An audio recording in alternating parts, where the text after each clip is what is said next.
PTSD 같은 경우는 우선 가장 기본이 되는 것은 이것입니다.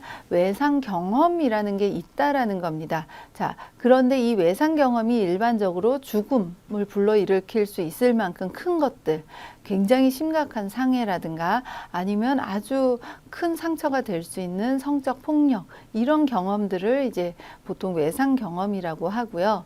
그리고 이 외상 경험 이후에 외상 사건과 관련해서 여러 가지 침투 증상이라든가 아니면 이제 외상 사건과 관련한 자극들을 회피하기 위해서 외상 사건들과 관련한 어떤 단서, 그걸 떠올리게 만든 단서들이 자동차였죠. 그래서 A군은 자동차도 타지 않고 집 밖에 자동차가 자꾸 눈앞에 보이니까 집 밖에 나가기를 어려워한다고 했습니다.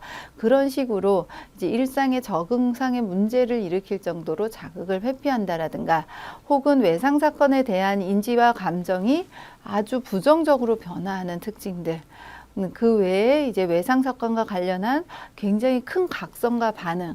그러니까 지금 현재 그 사건이 일어난 거는 아니지만 버스를 보기만 해도 정말 경기를 일으킬 정도로 굉장히 놀랍고 공포에 휩싸인다. 이런 것들이 굉장히 큰 각성 반응을 의미를 하거든요. 그런 식으로 이전에는 그런데 버스 본다고 그러진 않았을 겁니다. 그런 각성과 반응에서 아주 변화가 클 때.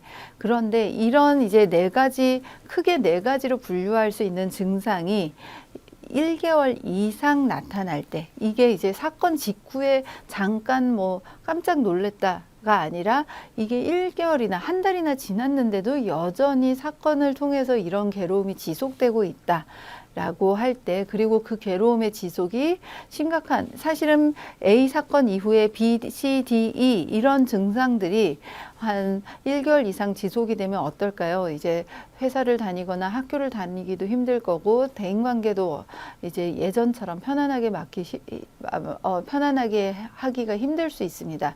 그런 이제 일상에서의 적응 기능이 굉장히 손상된 상태일 때 이제 우리는 PTSD 진단을 내릴 수 있는 근거를 가지게 됩니다. 자, 여기서 꼭 기억하셔야 되는 거는 외상 경험이 있고요. 그리고 BCD 같은 이런 증상들이 지속이 되되 얼마나 지속이 되냐? 1개월 이상 지속이 될 때 우리는 PTSD로 진단할 수 있다라는 거 기억하시기 바랍니다.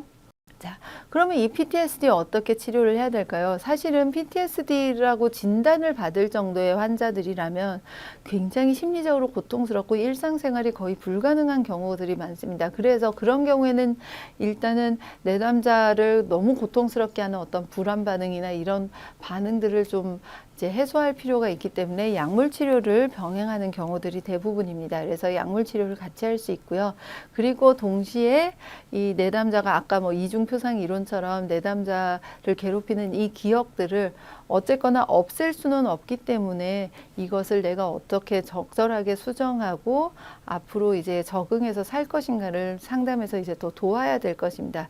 그 조력을 위해서 뭐 지속적으로 노출을 함으로써 나의 이제 위험에 대한 과도한 해석을 좀 더 정상화한다라든가 아니면 아까 말씀드린 것처럼 외상 사건에 대해서 좀 더 새로운 해석적인 인지를 갖도록 돕는다든가 하는 접근의 이제 인지 처리와 관련한 이제 치료들을 많이 이제 사용을 하고 있습니다.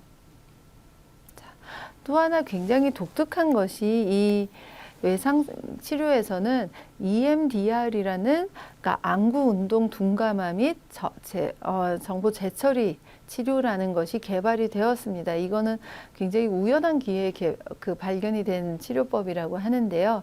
그러니까 여기 그림에서 보시는 것처럼 이제 치료자가 이제 지시를 합니다. 그래서 치료자가 예를 들어서 이 그림처럼 나의 손가락을 따라오세요. 이렇게 하면 우리가 이 손가락을 따라가기 위해서 안구가 움직이죠. 여러분들도 아마 주위 분들이랑 해보시면 아실 겁니다. 자, 그 순간에 이제 내가 기존에 활성화되어 있던 어떤 외상과 관련한 이제 그 고통스러운 기억들이 이제 안구 운동하는 순간에는 안구 운동에 집중을 하기 때문에 그 정서적인 고통이나 이런 것들이 상당히 이제 좀 저하되는 특징들이 있습니다. 자, 그 두 가지를 결합시킴으로써 나의 이제 외상으로 인한 고통을 좀 더 감소시키고 이제 좀 이완하도록 돕는 그런 훈련법이 바로 이제 EMDR이고요. 이제 PTSD 치료를 위해서 그렇게 오래되지 않았습니다. 뭐 최근에 이제 새롭게 개발이 된 방법이라고 기억하시기 바랍니다. PTSD 사실은 정신병리와 관련해서 우리 영화나 드라마에서 굉장히 많이 사용을 하고 있습니다. 그렇지만 정신병리의 어떤 한 단면만을 이제 보여주면서 제대로 그 병리를 이해하기 힘들게 이제 만드는 경향들이 있어서 이제 제가 아주 자주 소개를 하지는 않는데요. 네, 한번 기회가 되신다면 이 레인 오버미라는 영화도 보시면 어떤 것들을 통해서 우리가 이제 PTSD라는 어려운 증상들을 경험하게 되고 어떤 계기에 그리고 이 증상들을 해결하고 회복하는 과정. 그러니까 최근에는 PTSD 라는 표현뿐만이 아니라 PTG라는 표현도 이제 사용을 합니다. 그러니까 그 트라우마를 경험한 이후에 이제 어떻게 이제 우리가 성장하는가에 대해서 이제 주목을 하는데요. 이런 이제 그 외상 사건 이후의 고통과 그리고 고통 이후의 이제 회복과 성장에 대한 이야기들을 하고 있는 영화라서 PTSD에 관심이 있는 분들은 한번 보시면 좋을 것 같고요. 자, 그 외에 PTSD를 굉장히 증상을 잘 보여주는 이제 영화들이 옛날부터 많이 나와 있습니다. 아주 초기작으로는 뭐 디어 헌터 같은 70년대 영화도 있고요.